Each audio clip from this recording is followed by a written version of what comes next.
हम लोग डिस्कस करने जा रहे हैं बेटा VBT. Next topic valence bond theory. Valence bond theory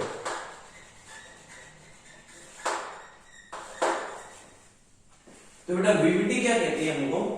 VBT basically VBT जो है ज्योमेट्री और शेप के साथ डील करती है। वीबीटी डील विद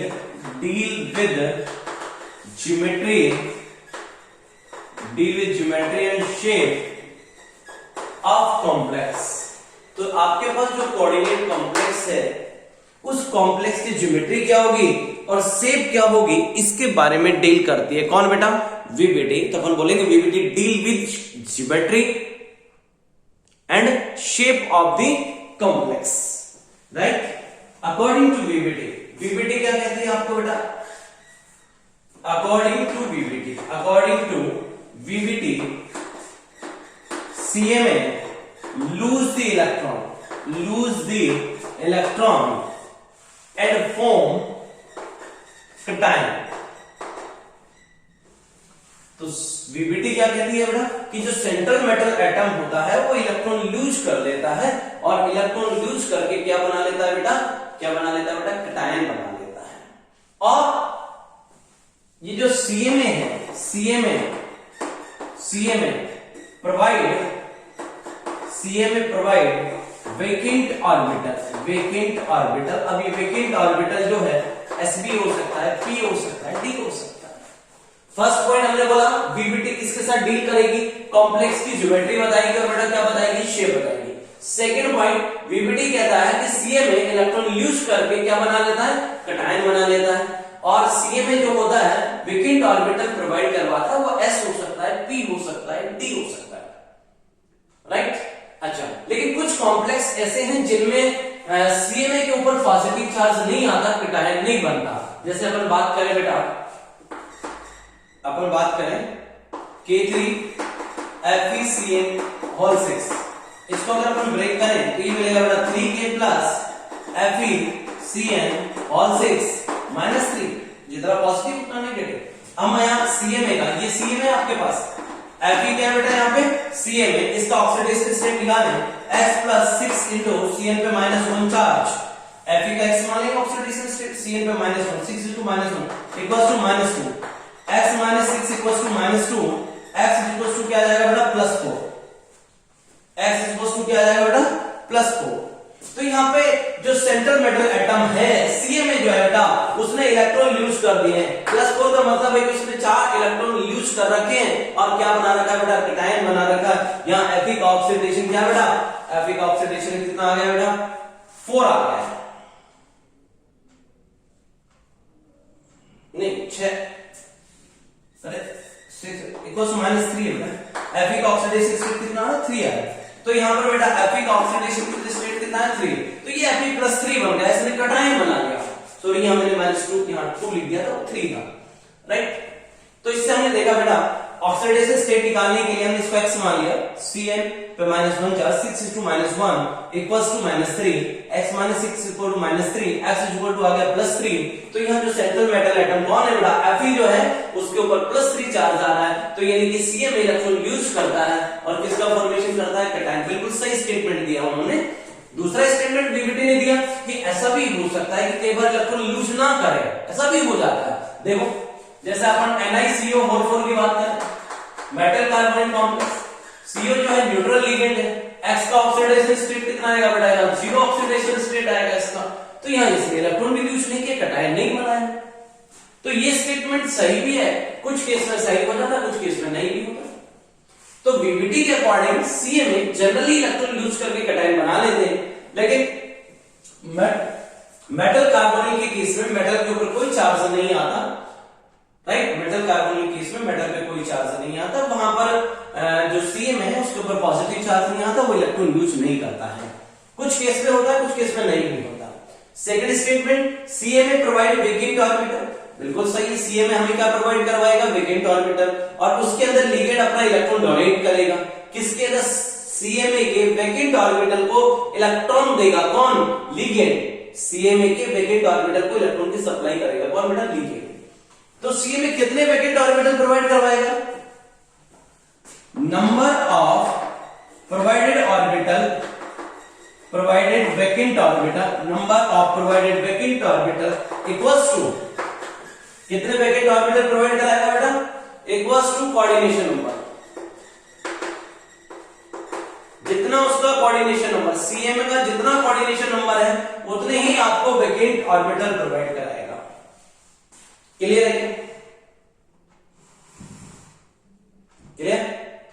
तो बेटा अब किसके साथ डील करती है वीबीटी? ज्योमेट्री और शेप बताती है हमें, और ज्योमेट्री और शेप पता करने के लिए आपको किसके हेल्प की जरूरत पड़ेगी बेटा? हाइब्रिडाइजेशन की हेल्प की जरूरत पड़ेगी। किसके हेल्प की जरूरत पड़ेगी बेटा? हाइब्रिडाइजेशन की हेल्प लेनी पड़ेगी। चलो स्टार्ट करते हैं। भाई ज्योमेट्री और शेप को डील करता है तो ज्योमेट्री और शेप बताने के लिए तो आपको पहले हाइब्रिडाइजेशन पता होना चाहिए। तो अपने वीबीटी हमें ज्योमेट्री और शेप का आइडिया देगा। Second point CM electron use करता है, कैटायन का फॉर्मेशन करता है, लेकिन मेटल कार्बोनिल केस में ऐसा नहीं होगा। सीएमए के ऊपर कोई चार्ज नहीं आएगा, इलेक्ट्रॉन यूज नहीं होंगे। सीएमए आपको वैकेंट ऑर्बिटल प्रोवाइड करवाएगा।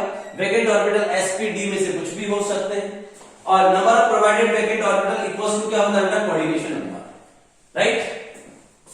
कितने वैकेंट ऑर्बिटल प्रोवाइड करवाएगा ये उसके कोऑर्डिनेशन नंबर पर डिपेंड करता है।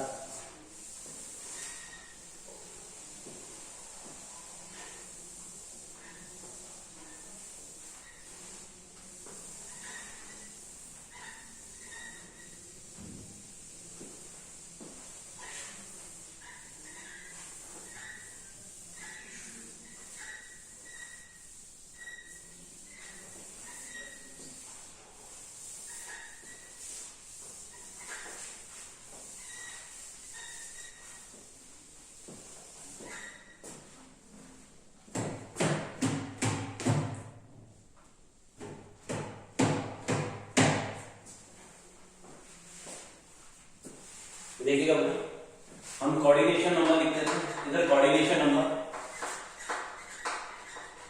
हाइब्रिडाइजेशन,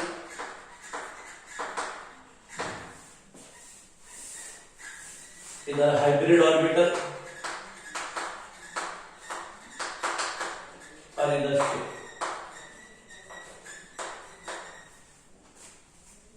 कोऑर्डिनेशन नंबर 2 आए। अगर कोऑर्डिनेशन नंबर 2 कंडीशनल बात कर रहे हैं, if coordination number is equals to 2, coordination number 2 है, उस केस में हाइब्रिडाइजेशन क्या आएगा बेटा? एस और पी आएगा। हाइब्रिडाइजेशन एसपी आएगा, जिसमें एक एस ऑर्बिटल और एक पी ऑर्बिटल इंटरमिक्स होगा। राइट? कोऑर्डिनेशन नंबर 2 है, उस केस में हाइब्रिडाइजेशन क्या होगा बेटा? एसपी। तो कौन कौन से ऑर्बिटल इन्वॉल्व होंगे? एस तो एक ही होगा, पी में 3 होते हैं, पी में 3 होते हैं बेटा, पीएक्स, पीवाई और पीजेड। इन तीनों में से आपको एक ही पी ऑर्बिटल का सिलेक्शन करना है, तो आप कौन सा पी ऑर्बिटल यूज में लोगे हाइब्रिडाइजेशन में? तो बेटा इसमें जनरली पीजेड ऑर्बिटल यूज किया जाता है। बाकी आप पीएक्स पीवाई लिखोगे तो वो रॉन्ग नहीं है, पर जो टीचर यूनियन होती है वो सभी लोग इसको जेड एक्सिस को कंसीडर करते हैं, इसलिए पीजेड लिख देते हैं। बाकी पीएक्स और पीवाई गलत नहीं है। पीएक्स में भी क्या है? एक्सिस। भाई पीएक्स का मीनिंग क्या है? देखो ये एक्स है, ये वाई और ये जेड है। तो पी ऑर्बिटल में पी ऑर्बिटल डबल शेप होता है। पीएक्स का मतलब है कि उसकी जो लॉब है वो एक्स एक्सिस पे हो जाएगी। पीवाई का मतलब क्या है? उसकी लॉब जो है वो वाई एक्सिस पे हो जाएगी। पीजेड का मतलब क्या है? उसकी लॉब जेड एक्सिस पे हो जाएगी। तो प्रॉब्लम कहां है? कोई प्रॉब्लम नहीं, आप चाहे पीएक्स यूज में लो, पीवाई यूज में लो, पीजेड यूज में लो, तीनों में ही लॉब जो है एक्सिस के रॉन्ग है, तो कोई फर्क नहीं पड़ता। पीएक्स ले लो, पीवाई ले लो, पीजेड ले लो, पर जो टीचर यूनियन है जनरली पीजेड यूज में लेती है, तो हम भी पीजेड लिख देते हैं। राइट? और हाइब्रिडाइजेशन जब बेटा एसपी होगा तो ज्योमेट्री क्या बनेगी? लीनियर बनेगी। कोऑर्डिनेशन नंबर अगर 3 हुआ तो हाइब्रिडाइजेशन क्या आएगा बेटा? sp2। एक एस और 2 पी काम में लेंगे, s orbital plus px plus py, 3 p होते हैं, पीएक्स पीवाई पीजेड। अब 2 पी काम में लेंगे, पीएक्स और पीवाई। ज्योमेट्री होगी ट्रायगोनल प्लेन।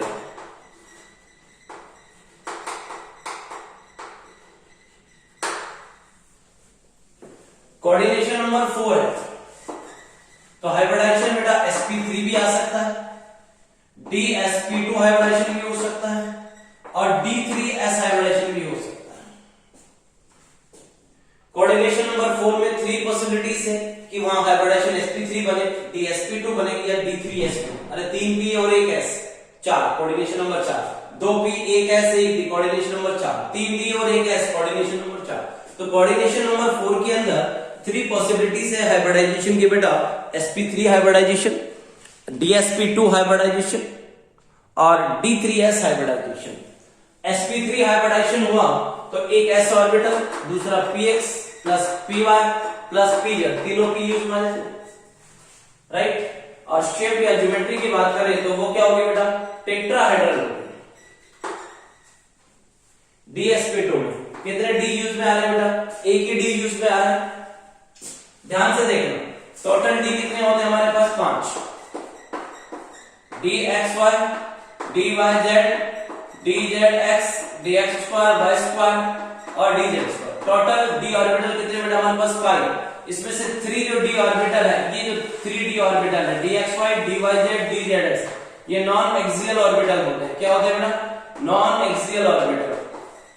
और dx स्क्वायर, y स्क्वायर और dz स्क्वायर, ये दोनों होते हैं बेटा हमारे पास एक्सियल ऑर्बिटल, राइट।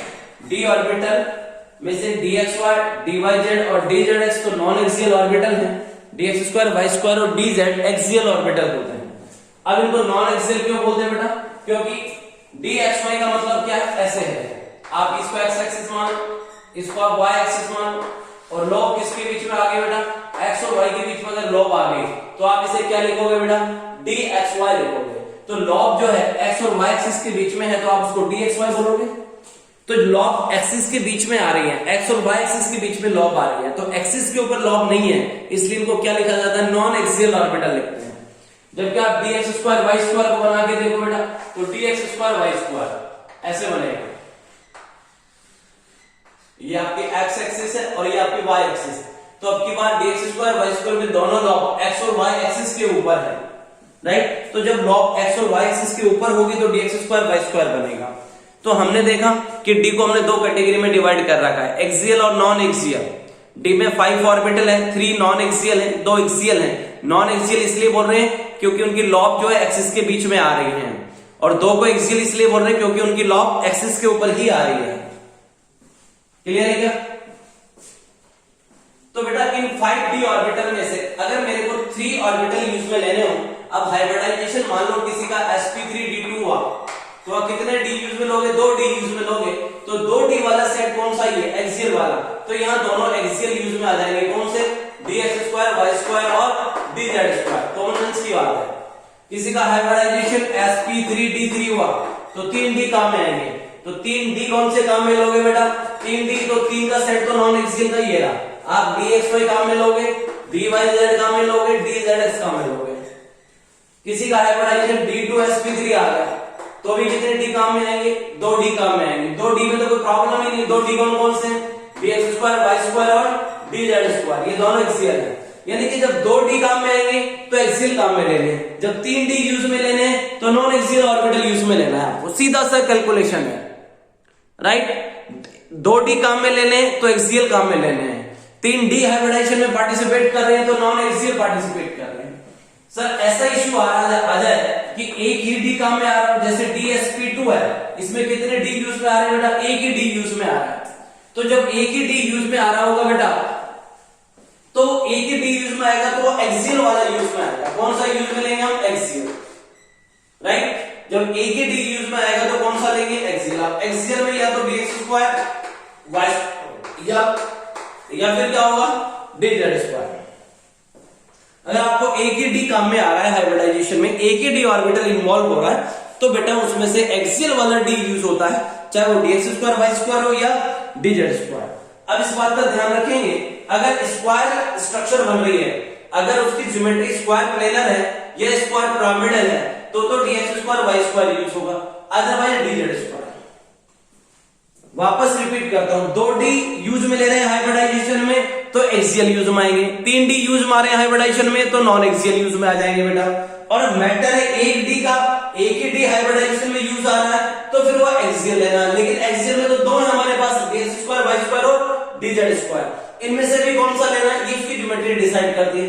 अगर उसकी स्क्वायर प्लेनर ज्योमेट्री है या स्क्वायर पिरामिडल है तो dx square y square use में आएगा, और इसके अलावा कोई केस है और एक डी काम में लिया गया तो कौन सा लेंगे, dz square, right. Square planar है, स्क्वायर पिरामिडल है तो dx square y square. Concept एकदम क्लियर। चल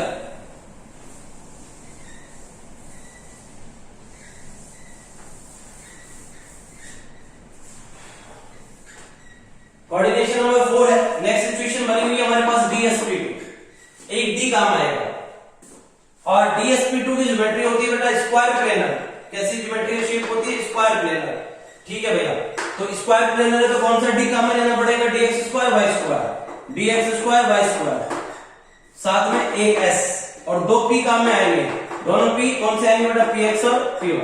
ये xy है, ये भी xy काम में आएंगे, राइट। d3s कोऑर्डिनेशन नंबर 4 है, हाइब्रिडाइजेशन d3s आया तो तीन डी काम में, तो तीन कौन से लेंगे, non axial, dxy, dyz, dz, तीन नॉन एक्सियल आ गए प्लस एक s काम में आएगा। ज्योमेट्री इसकी भी टेट्राहेड्रल होती है। और d3s हाइब्रिडाइजेशन ध्यान रहे, इंपॉर्टेंट है बेटा, ये मिलता है आपको MnO4 माइनस और Cr2O7 -2। MnO4 माइनस में मिलता है बेटा और Cr2O7 -2, इन दोनों में कौन सा हाइब्रिडाइजेशन मिलता है बेटा, d3s मिलता है। इंपॉर्टेंट एग्जाम्पल है, इंपॉर्टेंट एग्जाम्पल है बेटा, आपको ध्यान रहने चाहिए, very very important. d3s hybridisation MnO4 minus और Cr2O7 -2 के सेंट्रल एटम में है बेटा, इनके सेंट्रल एटम के अंदर है। चलो कोऑर्डिनेशन नंबर 4 तक क्लियर सबको। अब आ जाता है कोऑर्डिनेशन नंबर 5।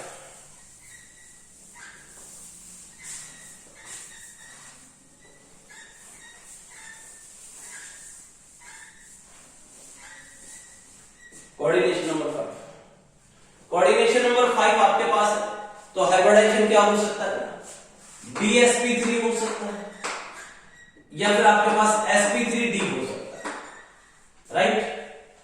dsp3 भी हो सकता है, sp3d भी हो सकता है। तो बेटा अब एक d यूज में लेना है तो कौन सा d यूज में लो, dz स्क्वायर, एक ही डी यूज में लेना है तो एक्सियल में से आएगा, चाहे वो dz स्क्वायर हो या dx square y square, dz square plus s plus 3p, px प्लस py प्लस pz। तो यहां जो बेटा शेप बन के आएगी वो आएगी ट्राइगोनल बाइपिरामिडल। अगर बेटा या dz स्क्वायर की जगह आप dx square y square use में लेते तो उस केस में ज्योमेट्री ट्राइगोनल शेप जो ट्राइगोनल बाइपिरामिडल ना रहेगी, क्या हो जाती है बेटा, स्क्वायर पिरामिडल हो जाती है, स्क्वायर पिरामिडल होती है। ट्राइगोनल बाइपिरामिडल ऐसा होता है, ये ट्राइगोनल और ये पिरामिड, ये तो होगा ट्राइगोनल बाइपिरामिडल। स्क्वायर पिरामिड कैसा होता है, ये स्क्वायर बना दो और एक पिरामिड बना दो, ये स्क्वायर पिरामिड और ये ट्राइगोनल, ट्राइगोनल हो गया और दो पिरामिड हो गए, राइट। तो हमने क्या देखा, dsp3 में एक डी, s का कोई प्रॉब्लम नहीं है, p का भी कोई प्रॉब्लम किसमें, d में।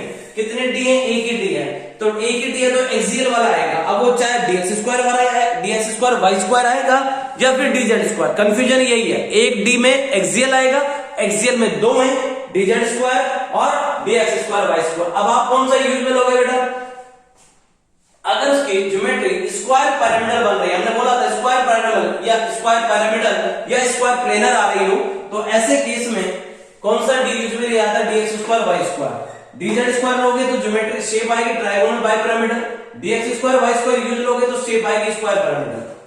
ऐसे बेटा sp3d, एक s 3p, px प्लस py प्लस pz, d कितने हैं, एक। अब एक में तो भाई साहब क्या हो सकता है, dx स्क्वायर y स्क्वायर भी हो सकता है। अगर dx स्क्वायर y स्क्वायर लिया तो शेप कैसे लिखोगे, स्क्वायर पिरामिडल। अरे यार कोऑर्डिनेशन नंबर कितना है, 5, 5 में स्क्वायर बनाना पड़ेगा पहले, तो 4 का स्क्वायर और एक पिरामिड। अगर आपने dz स्क्वायर काम में ले लिया, इसकी जगह क्या लिया बेटा आपने, dz स्क्वायर, dx स्क्वायर की जगह क्या काम में ले लिया, dz स्क्वायर। उस टाइम यहां बनेगा बेटा ट्राइगोनल बाइपिरामिडल। क्या बनेगा, ट्राइगोनल बाइपिरामिडल। तो ये कोई कंफ्यूजन की सिचुएशन नहीं बननी चाहिए, एक ही डी होगा तो कौन सा डी यूज में लिया जाएगा, एक्सियल वाला। एक्सियल में दो है, dz स्क्वायर और dx स्क्वायर y स्क्वायर, तो इन दोनों में से अगर आप dx स्क्वायर वाई स्क्वायर को यूज में लोगे तो स्क्वायर पिरामिडल शेप बनेगी यहां पे, कोऑर्डिनेशन नंबर 5 की बात कर रहा हूं। और अगर आपने dz स्क्वायर यूज में लिया तो जो शेप बनेगी वो ट्राइगोनल बाइपिरामिडल मिलेगी। आप दोनों में से कौन सा भी काम में ले सकते हो, राइट, शेप चेंज हो जाएगी। इसके बाद आ जाइए बेटा कोऑर्डिनेशन नंबर 6।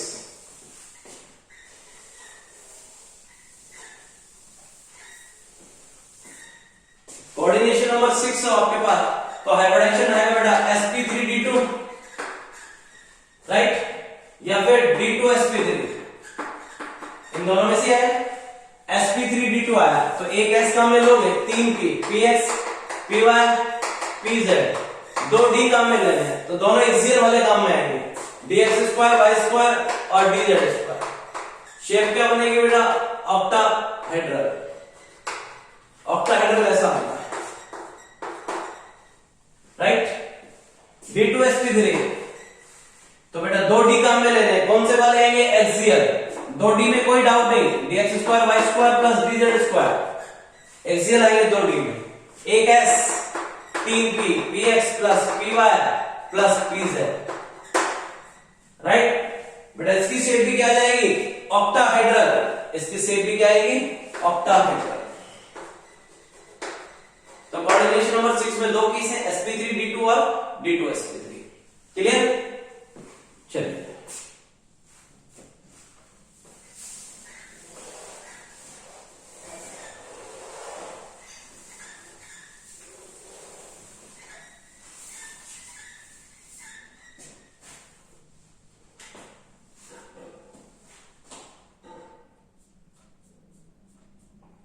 अब देखिए,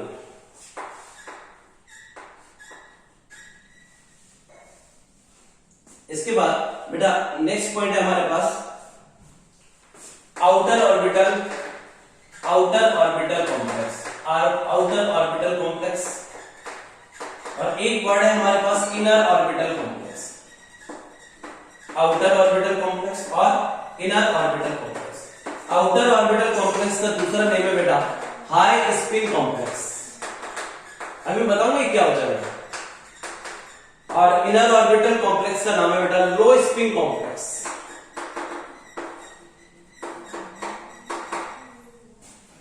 किस कॉम्प्लेक्स को तो हम आउटर ऑर्बिटल कॉम्प्लेक्स बोलेंगे और किस कॉम्प्लेक्स को बेटा अपन इनर ऑर्बिटल कॉम्प्लेक्स बोलेंगे। देखो अगर आपके पास हाइब्रिडाइजेशन आ गया बेटा sp3d, तो देखो पहले s ऑर्बिटल यूज में आया, फिर p और लास्ट में कौन सा ऑर्बिटल यूज में आया, d, तो आप इसको क्या बोलोगे, आउटर ऑर्बिटल कॉम्प्लेक्स।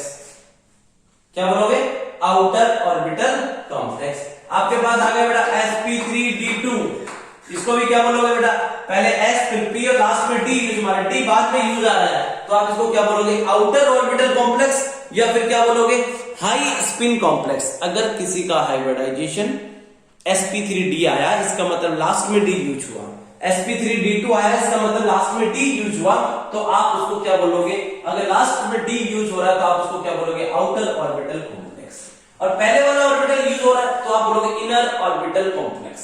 जैसे हाइब्रिडाइजेशन आ गया किसी का dsp2, तो अंदर वाला d काम में आ रहा है, तो आप क्या लिखोगे इसको, पहले d यूज आया फिर बाद में s और p, d पहले यूज आया, आप इसको क्या लिखोगे, इनर ऑर्बिटल कॉम्प्लेक्स। क्या लिखोगे, इनर ऑर्बिटल कॉम्प्लेक्स। मैं लिखूं d2sp3, पहले d यूज में आ रहा है फिर s और p, तो इसे क्या लिखेंगे, इनर ऑर्बिटल कॉम्प्लेक्स या लो स्पिन कॉम्प्लेक्स। किसी का हाइब्रिडाइजेशन dsp3 आ गया तो पहले d यूज में आया, बाद में s और p काम में आया, तो इसको भी क्या बोलेंगे, इनर ऑर्बिटल कॉम्प्लेक्स, राइट। तो बेटा आउटर ऑर्बिटल कॉम्प्लेक्स होगा या इनर ऑर्बिटल कॉम्प्लेक्स, ये उसके हाइब्रिडाइजेशन पे डिपेंड करता है। तो कोई हमसे पूछे कि हमको कोई वो एक कोऑर्डिनेशन कॉम्प्लेक्स दे देगा और कहेगा कि बताओ ये आउटर ऑर्बिटल कॉम्प्लेक्स है या ये इनर ऑर्बिटल कॉम्प्लेक्स है, तो अपन क्या करेंगे, सबसे पहले उसका हाइब्रिडाइजेशन निकालेंगे, राइट। और हाइब्रिडाइजेशन में अगर डी बाद में यूज हुआ तो आउटर ऑर्बिटल कॉम्प्लेक्स, डी पहले यूज हुआ तो आप बोलेंगे इनर ऑर्बिटल कॉम्प्लेक्स। क्लियर।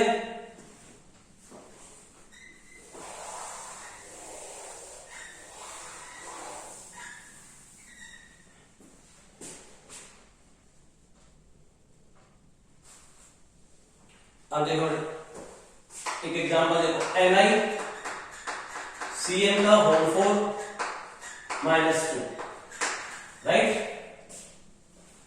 ये अपने को कॉम्प्लेक्स दिया गया है, अपने को उसका हाइब्रिडाइजेशन फाइंड आउट करना है। तो जरा मुझे एक बात बता दीजिए पहले, Ni का ऑक्सीडेशन स्टेट कितना आएगा बेटा, x प्लस 4 इंटू Cn पे -1 चार्ज। Ni का ऑक्सीडेशन स्टेट निकालना है बेटा x, Cn पे -1, 4Cn, 4 into -1 equals to -2, x -4 equals to -2, x equals to क्या आ जाएगा बेटा, +2। तो यहाँ बेटा Ni का ऑक्सीडेशन स्टेट क्या हो गया, +2। और यहाँ Ni का कोऑर्डिनेशन नंबर कितना है बेटा, coordination number Cn monodentate ligand है, 4 मोनोडेंटेट लिगेंड है, तो Ni 4 कोऑर्डिनेट बॉन्ड बना लेगा, कोऑर्डिनेशन नंबर 4 है और Ni का ऑक्सीडेशन स्टेट +2 है। इस कॉम्प्लेक्स को देख करके हमने कोऑर्डिनेशन नंबर पता कर लिया और क्या पता किया बेटा, उसका ऑक्सीडेशन स्टेट। तो Ni का इलेक्ट्रॉनिक कॉन्फ़िगरेशन लिखें, आर्गन, निकल, कॉपर, जिंक। 28 इसका एटॉमिक नंबर है, निकल का एटॉमिक नंबर कितना बेटा, 28। तो बेटा इसका इलेक्ट्रॉनिक कॉन्फ़िगरेशन आएगा, आर्गन 3d8 4s2, 18 2 20 28, ठीक है। ये निकल का क्या बेटा, इलेक्ट्रॉनिक कॉन्फ़िगरेशन। ये आपको खुद को लिखना आना चाहिए, मैंने पढ़ा रखा है, आप पूरा ऐसे लिख सकते हो। इसका इलेक्ट्रॉनिक कॉन्फ़िगरेशन कैसे लिखोगे, 1s2 2s2 2p6 3s2 3p6 4s2 3d8। तो बेटा यहां से यहां तक 2 2 4 6 10 2 12 6 18, ये आर्गन हो गया, 18 पे आर्गन आता, तो इतने पार्ट को तो शॉर्टकट लिख दिया 18। अरे आर्गन लिखने का मतलब है 18 इलेक्ट्रॉन हो गए, फिर बाद में क्या बचेगा, 4s2 3d8 और 4s2 शेल के इंक्रीजिंग ऑर्डर में अरेंज करके लिख दिया है, राइट। ये इसका इलेक्ट्रॉनिक कॉन्फ़िगरेशन हो गया। अपने को निकल कौन सा ऑक्सीडेशन स्टेट में है बेटा, यहाँ पे Ni +2 का मतलब है 2 इलेक्ट्रॉन कम कर दो, 4s में से 2 इलेक्ट्रॉन चले जाएंगे, आपके पास आ गया बेटा आर्गन 3d8 और 4s में से दोनों इलेक्ट्रॉन चले गए 4s0, राइट।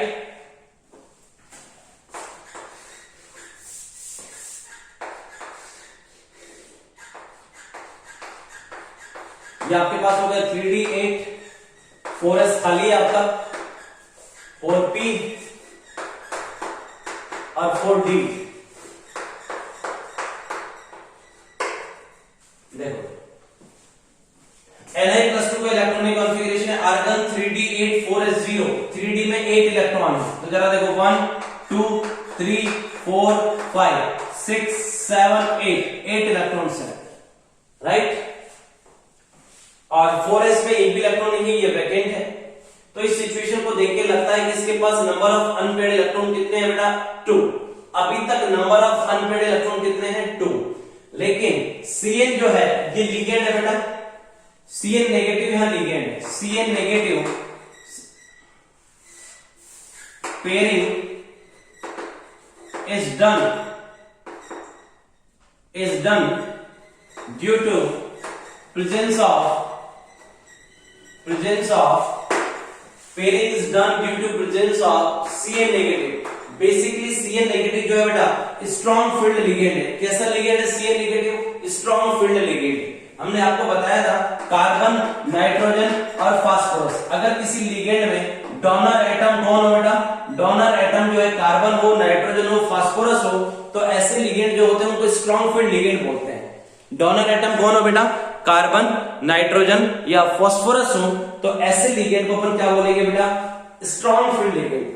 तो जिन लिगेंड में donor atom carbon, nitrogen, phosphorus होता है वो क्या होता है बेटा, स्ट्रॉन्ग फील्ड लिगेंड। ध्यान रहे ये बात जो मैं बोल रहा हूं कि Cn नेगेटिव जो है यहाँ पर जो लिगेंड है उसमें डोनर एटम कार्बन है, तो बेटा आप मुझे बताइए ये स्ट्रॉन्ग फील्ड लिगेंड हुआ कि नहीं हुआ, हुआ। लेकिन ये इंफॉर्मेशन मुझे वीबीटी ने नहीं दी, ये इंफॉर्मेशन मुझे सीएफटी ने बताई थी। सीएफटी ने बताया था कि Cn नेगेटिव जो होता है स्ट्रॉन्ग फील्ड लिगेंड होता है। वीबीटी ने हमें ऐसी कोई इंफॉर्मेशन नहीं दी, वीबीटी ने हमें ऐसी कोई इंफॉर्मेशन नहीं दी है, इस बात का ध्यान रहे। वीबीटी कभी भी strong field ligand, weak field ligand की बात नहीं करती, राइट। कौन करता है इसके बारे में बातचीत, स्ट्रॉन्ग फील्ड, वीक फील्ड के बारे में बात कौन करता है, सीएफटी, क्रिस्टल फील्ड थ्योरी। वो हम आने वाले टाइम में डिस्कस करेंगे, वो बताती है हमें स्ट्रॉन्ग फील्ड लिगेंड और वीक फील्ड लिगेंड के बारे में।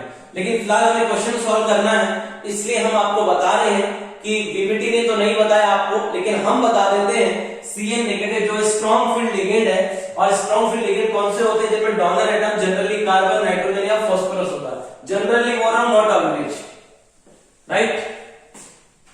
तो Cn नेगेटिव क्या है बेटा? एक स्ट्रॉन्ग फील्ड लिगेंड है, और जब स्ट्रॉन्ग फील्ड लिगेंड प्रेजेंट होता है तो अनपेयर्ड इलेक्ट्रॉनों की पेयरिंग हो जाती है।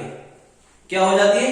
अनपेयर्ड इलेक्ट्रॉनों की पेयरिंग हो जाती है, और कभी कभी इलेक्ट्रॉन जंप भी कर जाते हैं।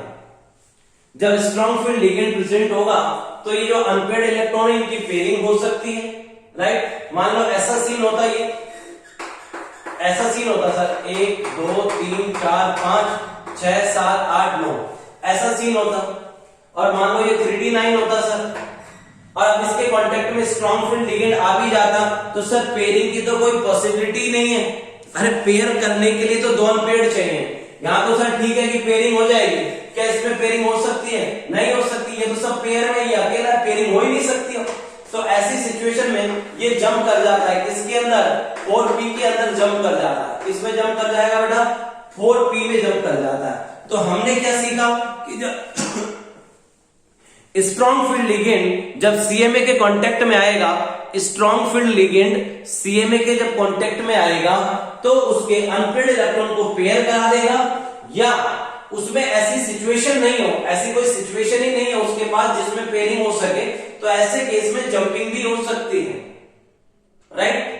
पेयरिंग होगी या जंपिंग होगी, कब? जब स्ट्रॉन्ग फील्ड लिगेंड आएगा, राइट। अरे बोलो, स्ट्रॉन्ग फील्ड लिगेंड आ जाता है तो पेयरिंग हो सकती है या जंपिंग हो सकती है, लेकिन ये सब बातें VBT नहीं बता रही है। हालांकि मैं पढ़ा तो आपको बेटा VBT रहा हूं, एग्जाम्पल VBT का अच्छा लिख रहा हूं, लेकिन ये सब इंफॉर्मेशन हमें CFT ने दी थी, लेकिन हम इसको सॉल्व करने के लिए हम पहले यूज में ले रहे हैं, राइट। ये इंफॉर्मेशन मैंने देखो यहां नहीं लिखा, मैंने ये नहीं लिखा कि Cn is strong field ligand, but मेरा दिल जानता है कि Cn negative strong field ligand है, तो ये अनपेयर्ड इलेक्ट्रॉन की पेयरिंग करवा देगा, और पेयरिंग पॉसिबल नहीं है तो जंपिंग करा देगा। ये आपका दिल और हमारा दिल जानता है इस टाइम, बट VBT ने ऐसा कुछ भी नहीं कहा था हमें, राइट। वो तो बता देता था कि फलाने का हाइब्रिडाइजेशन ये आया, देख लो, अब तुम करते रहो अपना एनालिसिस। तो बेटा हमको तो पता ही Cn negative strong field ligand है, इसकी पेयरिंग करा देगा इसके अंदर।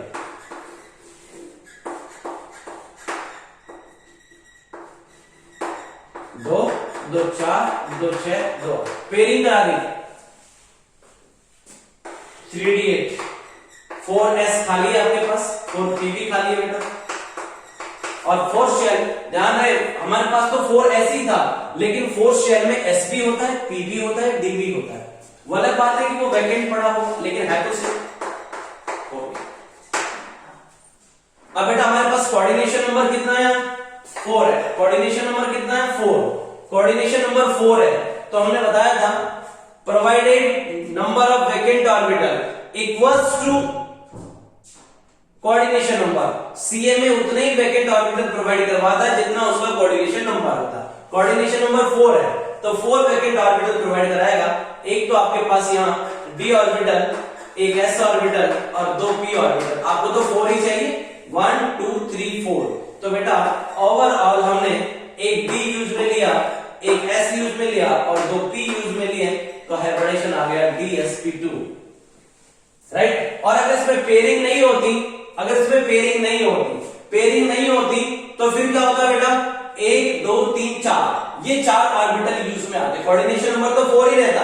अगर इसमें पेयरिंग नहीं हुई होती तो बेटा एक तो s यूज में आता, 3 p यूज में आते, और फिर हाइब्रिडेशन क्या हो जाता? sp3 हो जाता। लेकिन फिलहाल Cn नेगेटिव की वजह से पेयरिंग हो गई है, इसलिए d वैकेंट हो गया, तो एक d यूज में आ गया, एक s और 2 p, हाइब्रिडेशन बन गया dsp2। तो dsp2 है बेटा, तो ज्योमेट्री क्या बन जाएगी? स्क्वायर प्लेनर कॉम्प्लेक्स बनेगा। कैसा कॉम्प्लेक्स बना? स्क्वायर प्लेनर कॉम्प्लेक्स बनेगा। अंदर वाला d काम में आया है, पहले d यूज में है, बाद में s और p, तो आप इसको बोलोगे बेटा इनर ऑर्बिटल कॉम्प्लेक्स। क्या बोलोगे? Inner orbital complex. भाई ये हाइब्रिडेशन आया तो इस कॉम्प्लेक्स का नाम क्या हो जाएगा? इस कॉम्प्लेक्स को क्या बोलते हैं अपन? Inner orbital complex. dsp2 hybridisation indicate कर रहा है कि जो कॉम्प्लेक्स है वो कैसा है बेटा? इनर ऑर्बिटल कॉम्प्लेक्स है। और पेयरिंग हो गई है, कोई भी देखो पेयरिंग होने के बाद ये सारे पेयर होंगे, तो अनपेयर्ड इलेक्ट्रॉन कितना आया बेटा? 0 आया। अनपेयर्ड इलेक्ट्रॉन कितना आया बेटा? 0। अनपेयर्ड इलेक्ट्रॉन 0 आ गया तो अपन इसको लिख देंगे कि ये डायमैग्नेटिक है। क्या है बेटा? डायमैग्नेटिक। अच्छा, अब एग्जाम में वो आपको ऐसा कर सकता है, आपको बोलेगा कि आपके पास NiCN का होल 4 -2 है, साथ में वो स्पीशीज क्या है? डायमैग्नेटिक है। क्या है? डायमैग्नेटिक है।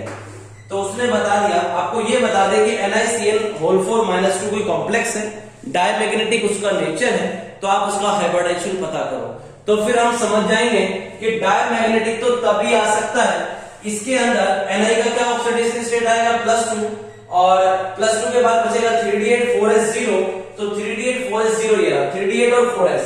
अब आप मुझे एक बात बताओ, वो हमको कह रहा है कि डायमैग्नेटिक है, तो डायमैग्नेटिक है इसका मतलब अनपेयर्ड इलेक्ट्रॉन कितना आएगा? 0। अनपेयर्ड इलेक्ट्रॉन 0 कब आएगा? जब इसकी पेयरिंग हो जाएगी। तो हम कॉमन सेंस लगा लेंगे कि Cn एक स्ट्रॉन्ग फील्ड लिगेंड है, तो फिर हम कॉमन सेंस लगा लेंगे कि Cn स्ट्रॉन्ग फील्ड लिगेंड है, क्योंकि VBT ने तो स्ट्रॉन्ग फील्ड वीक फील्ड की बात ही नहीं करी। यानी कि वो थोड़ा सा हिंट दे दे, जैसे वो हमको NiCN का होल 4 -2 दे और कहे कि इसका हाइब्रिडाइजेशन बताओ, तो भैया यहाँ पेयरिंग हो गई, जब तो क्या है? DsP2। पेयरिंग नहीं होती तो एक S और 3p पार्टिसिपेट करके sp3 आता ना। अरे बोलो, पेयरिंग नहीं हो, पेयरिंग हो गई तो अनपेयर्ड इलेक्ट्रॉन 0 हो गया, और पेयरिंग नहीं होती तो अनपेयर्ड इलेक्ट्रॉन 2 रहते हैं। तो वो हमको ये कहते हैं कि भाई डायमैग्नेटिक है, वो हमको कहते हैं इसमें अनपेयर्ड इलेक्ट्रॉन कितना है बेटा? इसमें अनपेयर्ड इलेक्ट्रॉन क्या आ रहा है? 0 आ रहा है। तो हम समझ जाएंगे अनपेयर्ड इलेक्ट्रॉन 0 तभी आ सकता है जब पेयरिंग हो गई। इसका मतलब Cn ने किसकी तरह बिहेव किया? स्ट्रॉन्ग फील्ड लिगेंड की तरह बिहेव किया। तो VBT में उसको थोड़ा बहुत हिंट हमें देना पड़ेगा, राइट? अरे बोलो, नहीं तो मेरे को कोई सपना थोड़ी आएगा, मेरे को वो कहे NiCN होल 4 -2 इसका हाइब्रिडाइजेशन बताओ, तो भाई मेरे हिसाब से तो DsP2 भी हो सकता है। पेयरिंग हो गई तो DsP2, और पेयरिंग नहीं हुई तो एक S और 3p पार्टिसिपेट करके sp3 बना देंगे। कोऑर्डिनेशन नंबर 4 में 2 पॉसिबिलिटी है, DsP2 हो सकता है या S और 3p मिलकर sp3 हो सकता है।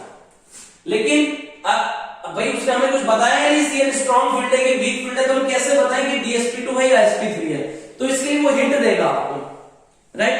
हिंट देता है तो ठीक है, नहीं देता है तो हमने आपको बता ही दिया है कि Cn नेगेटिव जो होता है बेटा, स्ट्रॉन्ग फील्ड लिगेंड होता है। Cn नेगेटिव कैसा लिगेंड होता है? स्ट्रॉन्ग फील्ड लिगेंड होता है, उसकी प्रेजेंस में पेयरिंग हो जाती है। लेकिन ये स्टेटमेंट VBT ने नहीं दिया था, ये स्टेटमेंट हम दे रहे हैं, लेकिन ये स्टेटमेंट VBT ने नहीं दिया, हम बार बार बोल रहे हैं आपके बात कर लेंगे। फाइनली इसमें DsP2 हाइब्रिडाइजेशन आएगा बेटा।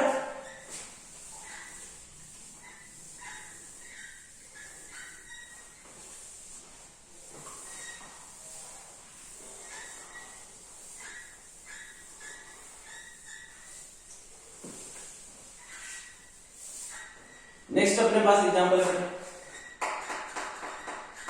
NiCN4 -2। तो बेटा Ni का ऑक्सीडेशन स्टेट निकालो, x + 4 * Cn पे -1 equals to -2, x - 4 equals to -2, x equal to -2 + 4, x equals to क्या आ जाएगा? +2। और बेटा Ni जो है इसका यहाँ कोऑर्डिनेशन नंबर कितना बनेगा? Cn मोनोडेंटेट लिगेंड है, 4 Cn है तो 4 बॉन्ड बन जाएंगे, कोऑर्डिनेशन नंबर आएगा 4। तो बेटा निकल का oxidation, nickel atomic number 28, argon 3d8 4s2 electronic configuration.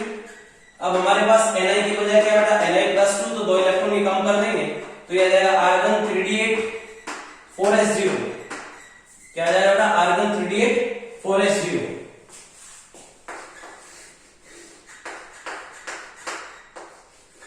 ये 3d8 1 2 3 4 5 6 7 8 राइट।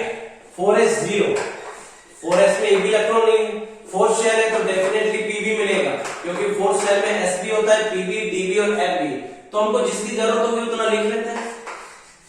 db अवेलेबल है 4db, right.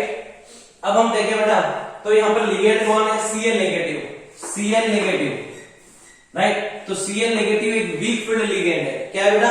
Weak field ligand है, हम पहले बता चुके हैं आपको। स्ट्रॉन्ग फील्ड कौन है? जिनमें कार्बन, नाइट्रोजन और फास्फोरस डोनर एटम, वो स्ट्रॉन्ग फील्ड लिगेंड होते हैं जनरली, राइट। और ये क्या बनेगा बेटा? Weak field ligand. तो इसकी प्रेजेंस में पेयरिंग नहीं होती, लेकिन ये स्टेटमेंट VBT ने नहीं दिया था। तो VBT तो सिर्फ इतना बताया हम लिखेंगे pairing is not possible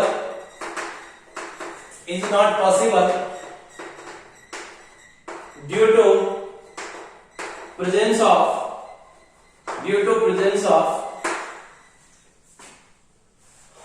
Cl negative as ligand. जब Cl negative as a ligand present होता है उस टाइम पेयरिंग नहीं होती। लेकिन वीबीटी ये नहीं बता रहा कि भाई ये वीक फील्ड है। अरे बोल दे भाई वीक फील्ड है, लेकिन वीबीटी नहीं, स्टेटमेंट नहीं बोला तो हम बोल नहीं रहे। बाकी आपका दिल और हमारा दिल जानता है कि Cl नेगेटिव वीक फील्ड है, इसलिए पेयरिंग नहीं होगी, जैसा है वैसा ही रहेगा। कोऑर्डिनेशन नंबर कितना है बेटा 4, तो आपको 4 अनपेयर्ड इलेक्ट्रॉन की कोऑर्डिनेशन नंबर कितना है बेटा 4, तो आपको 4 वैकेंट ऑर्बिटल चाहिए। तो 1 2 3 और एक 4, 4 वैकेंट ऑर्बिटल मेरे पास प्रेजेंट है, एक s और 3 p। तो हाइब्रिडाइजेशन आ जाएगा बेटा sp3, ज्योमेट्री बनेगी टेट्राहेड्रल। हाइब्रिडाइजेशन क्या आएगा बेटा sp3 और ज्योमेट्री क्या बन जाएगी टेट्राहेड्रल। sp3 हाइब्रिडाइजेशन होगा और ज्योमेट्री क्या बनेगी बेटा टेट्राहेड्रल। अनपेयर्ड इलेक्ट्रॉन की बात करें तो अनपेयर्ड इलेक्ट्रॉन कितने बनेंगे बेटा, अनपेयर्ड इलेक्ट्रॉन कितने इसमें 2 unpaired electron, right. Magnetic moment निकालें, मैग्नेटिक मोमेंट आएगा बेटा length n into n plus 2 bm। bm क्या है बेटा बोर मैग्नेटॉन, उसकी यूनिट है, bm बोर मैग्नेटॉन यूनिट है। n किसको रिप्रेजेंट करता है, number of unpaired electron. Unpaired electron कितने बेटा 2 into 2 plus 2, यह आ जाएगा √8 bm, राइट। तो हमने देखा कि ये इस कॉम्प्लेक्स की जो ज्योमेट्री होगी वो टेट्राहेड्रल होगी, अनपेयर्ड इलेक्ट्रॉन 2 होंगे, मैग्नेटिक मोमेंट कितना आ जाएगा √8 आ जाएगा। कर लेंगे। Cl negative weak field ligand था इसलिए पेयरिंग नहीं हुई, लेकिन वीबीटी स्ट्रॉन्ग वीक की कोई बात नहीं करती, ये आपका दिल और हमारा दिल जानता है। हाँ, तो अगर वो हमको ऐसे दे देता NiCl(4 - 2) का, इसमें Ni का आपको क्या बताना है बेटा, आप इसमें Ni का हाइब्रिडाइजेशन फाइंड आउट करो और आपको एडिशनल इंफॉर्मेशन दी गई उसका मैग्नेटिक मोमेंट √8 bm है, ये बता दिया उसका मैग्नेटिक मोमेंट क्या है बेटा √8 bm है, तो हमारा काम हो गया। अरे आपको मैंने मैग्नेटिक मोमेंट बता दिया कि उसका इतना मैग्नेटिक मोमेंट है, इतना मैग्नेटिक मोमेंट कब आएगा जब अनपेयर्ड इलेक्ट्रॉन 2 होंगे। अनपेयर्ड इलेक्ट्रॉन 2 कब मिलेंगे, जब पेयरिंग नहीं होगी। पेयरिंग नहीं होगी इसका मतलब Cl नेगेटिव क्या है, वीक फील्ड लिगेंड है। अगर हमको ये एडिशनल इंफॉर्मेशन दे दे तो भी काम चल जाएगा। तो ये मत बता मुझे कि Cl स्ट्रॉन्ग फील्ड है कि वीक फील्ड है, मत बता भले, मुझे ये दे दे मैं इससे भी काम चला लूंगा। अरे बोलो, लेकिन CFT हमें बताएगी कि कौन सा स्ट्रॉन्ग कौन सा वीक है, लेकिन वीबीटी ने नहीं बताया था, राइट।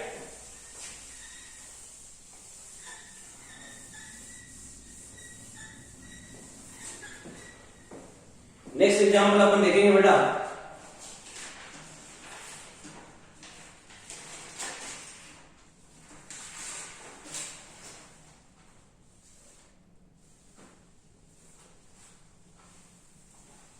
नेक्स्ट एग्जाम्पल है बेटा Cu NH3 का होल 4 + 2, ठीक है। तो बेटा इसका ऑक्सीडेशन स्टेट निकालेंगे तो क्या कर लेंगे, x + 4 into NH3 पे charge 0 equals to +2, x equals to क्या आ जाएगा बेटा +2। तो यह कॉपर का ऑक्सीडेशन स्टेट कितना है बेटा +2, और यह कोऑर्डिनेशन नंबर कितना है, NH3 जो है बेटा मोनोडेंटेड लिगेंड है, 4 NH3 लगे 4 मोनोडेंटेड लिगेंड है, तो 4 कोऑर्डिनेट बॉन्ड बनाएगा, तो कोऑर्डिनेशन नंबर कितना आ जाएगा बेटा 4।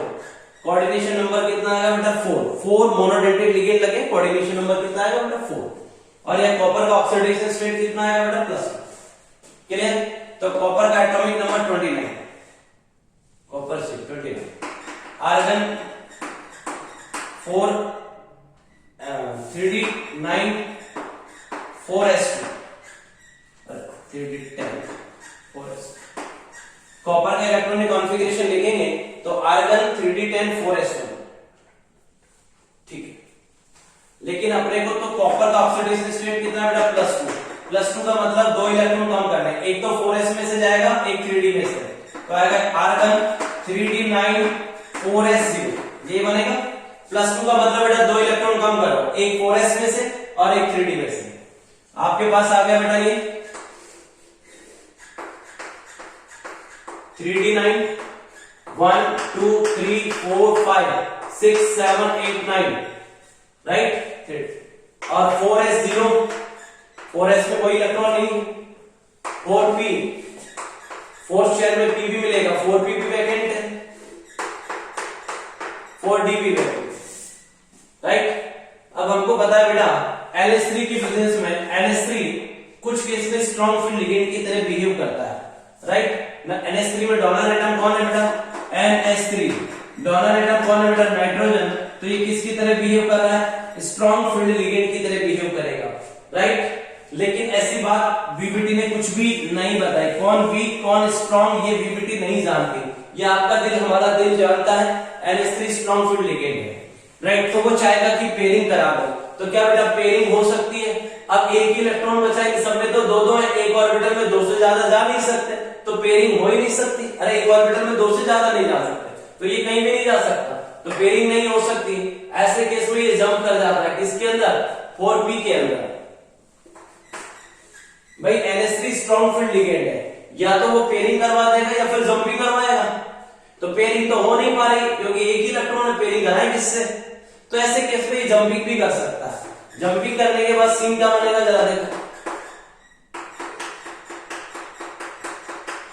3D line. अब ये 3D में ये इलेक्ट्रॉन चला गया, 3D 8 हो गया, ये कम हो गया ना इसमें 4s, और ये आ गया बेटा 4p में इलेक्ट्रॉन, 4d वैकेंट,